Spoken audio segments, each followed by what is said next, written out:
Well, I'm Cliff Valengood, and I'm the principal owner and general manager, and what people always say, chief bottle washer of Red Bike. Well, Red Bike is a community bicycle shop. Started in 1997 by my brother and I.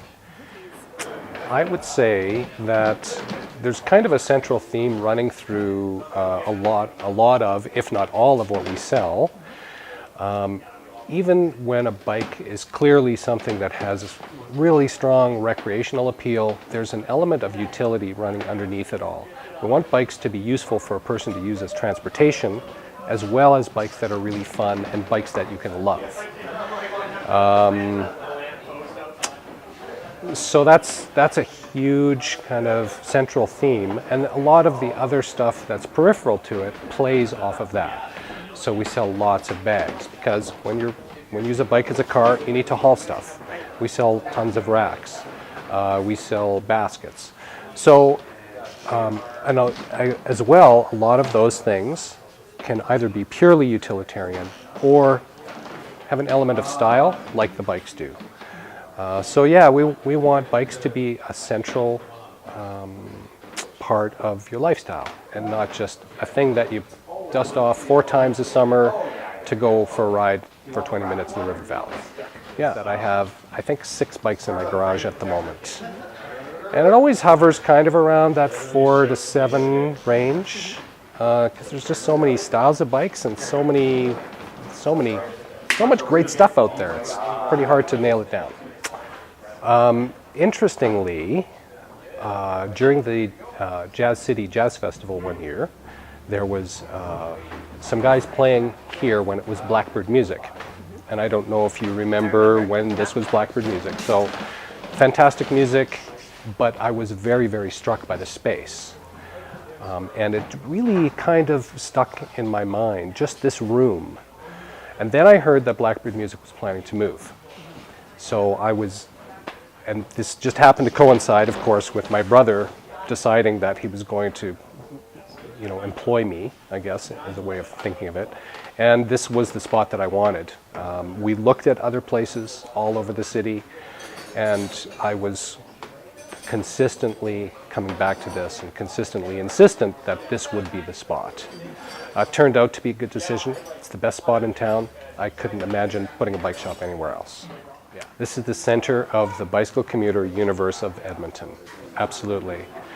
The bike path that's out front on 88th Avenue is the very first bike path in Edmonton, and it was actually originally a guerrilla bike path. It was painted by a couple of private individuals as some form of protest, and it's never gone away. It remains a bike path, and there's always people on it. It's fantastic.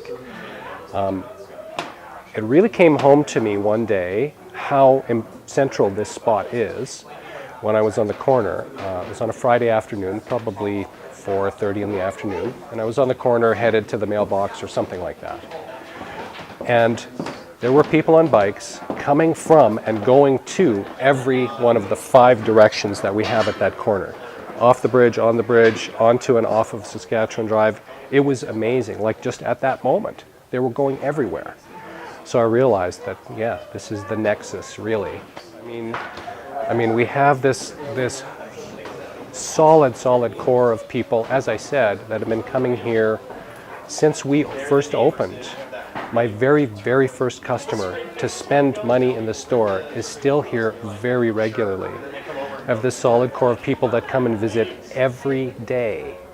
So this is like, I once described this as the old style barber shop of the new millennium, right? You go into those old style barber shops where all the old guys are hanging around talking to the barber. They're not there for haircuts. They're just hanging around. And it's kind of like that here. It's also been described as the real world version of the record store in High Fidelity in the movie. And I think sometimes that's fairly apt as well. So yeah, it's hard to kind of pin it down, but that you kind of get a little bit of a sense of the feeling. Yeah. It's kind of difficult to pin down favorites because Edmonton is a great city to walk in. We have a fantastic river valley. We have all of the little ravines that come sneaking up off of the river valley. Even the little side streets with all the beautiful, beautiful mature trees, the old houses. So typically my walk will be from where I live at the edge of the Mill Creek Ravine to here. And there's tons of great side streets, but there's also that route down the Mill Creek Ravine, down the paved paths, and then back up through the river valley to just behind us here at the university campus. So those are the kind of the two, and the small variations on those, of course, those are the two most frequent ones. But I do love to walk, and sometimes I'll just go and spend a couple of hours walking around randomly because it's pretty tough to find a bad route in Edmonton. It's a great place to walk. Well, there's an awful lot of good food around here. And sometimes I can't decide whether that's a good thing or not. But also all of the people that work in the surrounding businesses, the restaurants, the cafes, they're just all fantastic.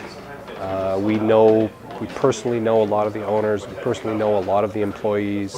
There's lots of community feeling around here, absolutely. It's a pleasure to come to work. Like I said, this is a great space, but if you had a great space like this in the middle of an industrial wasteland, you wouldn't have the same feel at all.